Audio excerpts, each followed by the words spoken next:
first black attorney, a district attorney in New York, second black mayor in the history of New York, and they right here at the House of Justice.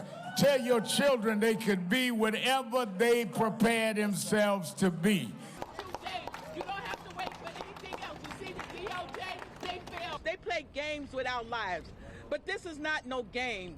On a personal note, I can't think of a case that's been more emotionally significant to me as a lawyer. The fact that we sit here, 7 years after Mr. Garner was killed and don't know basic facts, that's an embarrassment. All New Yorkers should be embarrassed by that.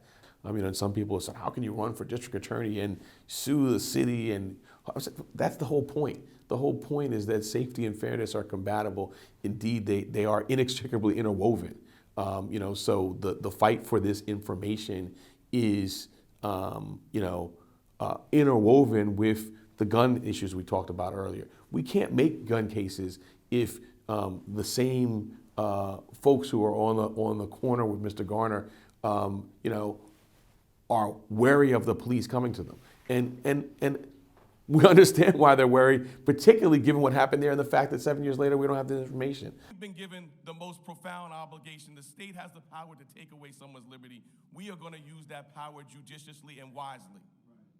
We are going to use that for fairness and for safety.